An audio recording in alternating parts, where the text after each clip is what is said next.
Virginia's governor is here a governor. That's an issue you've raised, right? The comparison might work against this administration, right?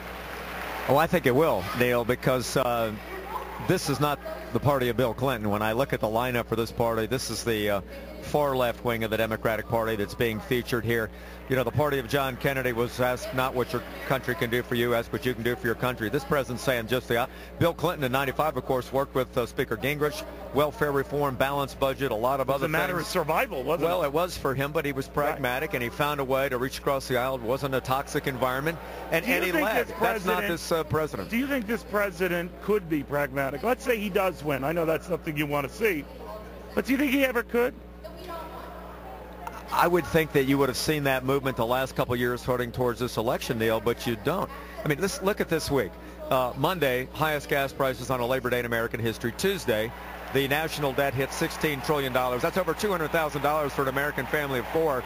And after all these speeches, guess what? We're going to wake up on Friday morning, and the unemployment rate's going to be over 8% for 43 straight months. And the president, despite his efforts, has engaged in more taxes, more regulation, and more big government solutions, Neil, and that's just not going to work. And so that's why the left policies don't work. They don't create jobs. Look at what's happened in Virginia and a bunch of other states with Republican governors.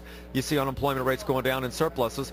This president, I just don't think has it in him to be able to go to the center and put pro-growth policies in place. That's not his orientation. Well, we were talking, Governor McDonnell, with Senator Warner. I think you know him. He thinks Virginia is going to tip Democrat again. He sees the trend as the president's friend, and that this convention will seal it. I don't want to say things out of place or out of turn, but I think that was the gist of it. What do you say? I say speeches don't win elections, Neil. Results matter. We've had 4 years of rhetoric in Washington. And at the end of the day, the average middle-class family is going to get up, that undecided voter, and say, am I really better off today than I was 4 years ago? Why haven't they yet? I mean, the polls are so tight, you would think that would be a slam-dunk argument, and the president would be losing by a mile. Well, but 5 months ago, he was down 8 points in Virginia. Today, it's even. Some polls have him up.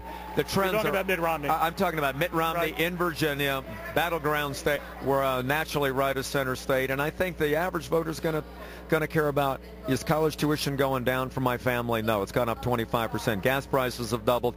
I can't get my son and daughter to get a job when 23 million people don't have a job.